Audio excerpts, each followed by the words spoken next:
When e-commerce started, there were many promises that e-commerce had. E-commerce promised that any product could be on the shelf. And in the physical store, any product can't be on the shelf. So there was this promise of all of a sudden the long tail access into items is available. And you see that with Amazon and Walmart with their, Walmart has 150 million items listed online. They could never put 150 million SKUs in a store set. There's also this promise of now shoppers will be able to take a huge category and get down to a consideration set very easily with just a couple of questions. And so if it was for, say it's for the shirt I'm wearing, it would be, there's apparel, men's clothing, men's shirt, polos. There's a way to segment and deselect through a department and get into a small consideration set. That promise of e-commerce hasn't really worked out all that well, and most retailers don't have a great way to get from the SKU proliferation within their categories into a small consideration set. And so the shopper has to use keywords to get more and more specific around a keyword. So I think I mentioned deodorant a little bit ago.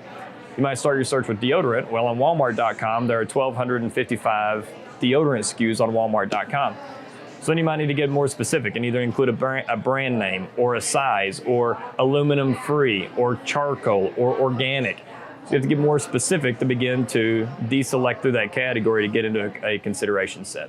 I think there are a few things that have to change. I think one is that everyone in e-commerce is still learning how to be great practitioners of e-commerce. We had this wonderful event in the early 1900s when Piggly Wiggly said, okay, all brands are out in the store now and stores become a self-service. And so we've had 100 years to figure out how to merchandise and help shoppers make decisions in the store. And not just decisions of buying what's already on their list, but also giving them ideas and inspiration so that when they walk out of the store, they actually have more in their basket or in their bags than what they had on their list when they walked in the store. In e-commerce, it's a similar situation where e-commerce is still new, and especially we're here in Bentonville, we're thinking about e-commerce on retailer.com. So in this case, for most people here, they're thinking about walmart.com or grocery.walmart.com. And we're still learning how to help a shopper efficiently and effectively find the items they want and then attach inspiration. And I'll give you a great example of that. When you look at the basket for grocery pickup, impulse under indexes significantly in grocery pickup. We haven't yet learned how to, as an industry, haven't yet learned how to get impulse items in front of shoppers who have a high likelihood of purchasing as they're going through their shopping journey. And so from a retailer perspective, there are structural changes that are happening, and you see this consistently, where retailers are getting more and more finite around the attribution in products to help the retailer and the retailer search engine understand how to segment items within a category.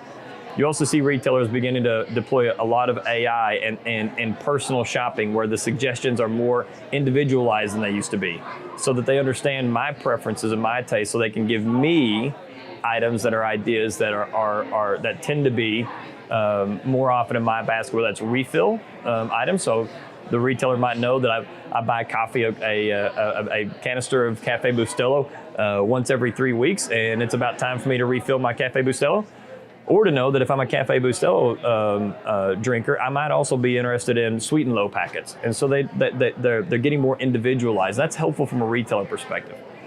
From a brand perspective, brands are doing a lot of innovation around, are there different brands, different price tiers that can be deployed into the retail environment? I think some brands are doing a better job of helping a shopper make choices within a broad catalog. It used to be that a salesperson would walk in with an entire brand offering into a buyer, and the buyer would make a decision. They would edit the choice from that catalog into, these are the items within the catalog we want to carry in store. And today online, they don't do that. It's brand put all of your items in store. For a shopper, that can create a paradox of choice, and so brands are being forced to segment their items in their catalog and speak about those items.